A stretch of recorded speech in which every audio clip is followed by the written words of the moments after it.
I've always thought of the Carpathian Mountains as a peaceful place, until we got there. All those myths about the ancient Ukrainian mountains, the dark magic, the forgotten temples, the abandoned villages, I used to think they were just stories for tourists. But that was before we found out the hard way. We came to the mountains as a group of 6 American tourists. It was supposed to be a short getaway, an escape from the noise and grind of city life, a few days of camping, hiking, and enjoying the natural beauty. There was me, my girlfriend Emily, and our friends Mike, Sarah, Jack, and David. We had been planning this trip for months, and we were all so excited to leave our busy lives behind for a while. But what we found there, it was something far beyond what we could have imagined.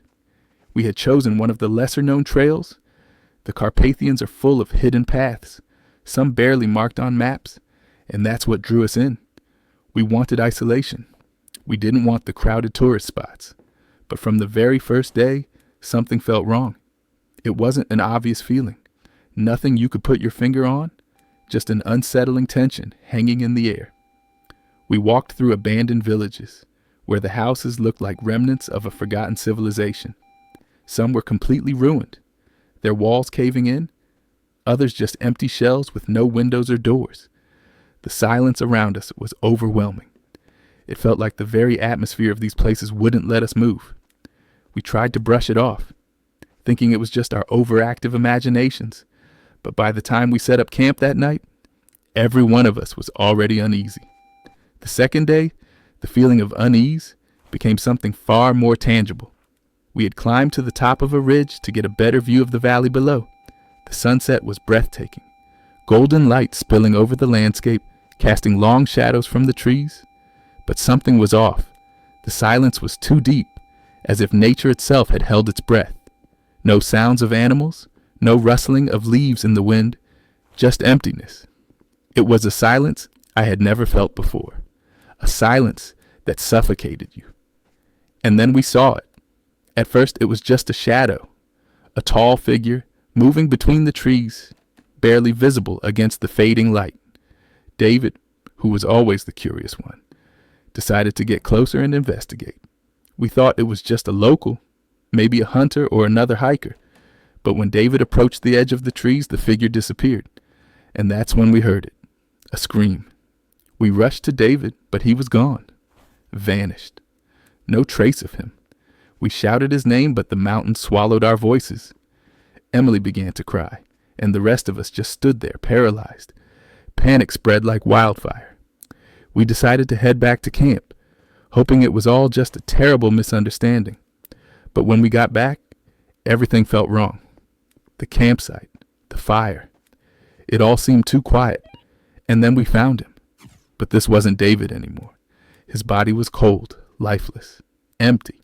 His eyes, they were hollow, like black voids that stared into nothing. This was no longer him. We panicked. Emily screamed. We started running, but it felt like we weren't even moving forward. It was as if the very ground beneath our feet was shifting and pulling us in, trapping us in a nightmare we couldn't escape. And then they began to appear. At first it was just one, a dark, tall figure emerging from the trees. Its movements were unnaturally smooth, like it wasn't fully part of this world. Then more appeared. They looked like people, but at the same time, they were completely different.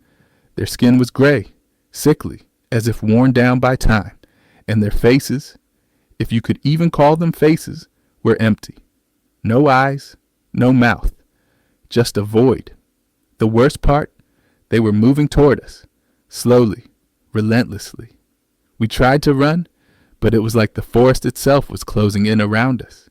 The trees seemed to stretch their limbs, blocking our way. Every time we turned to escape, we found ourselves back in the same place.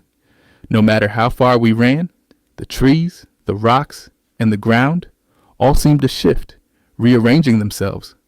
I don't know how long we wandered, lost in that maze. Hours?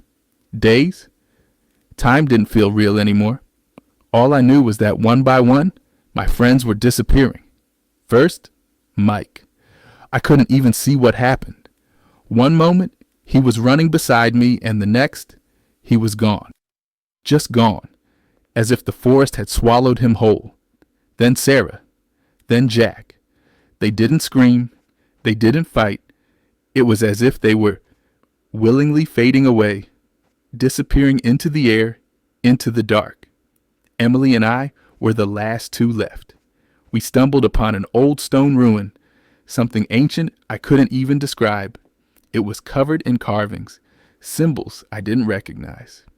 Symbols that seemed to move when you looked at them for too long. I don't know why, but I felt an odd pull toward them, like something was telling me I had to under.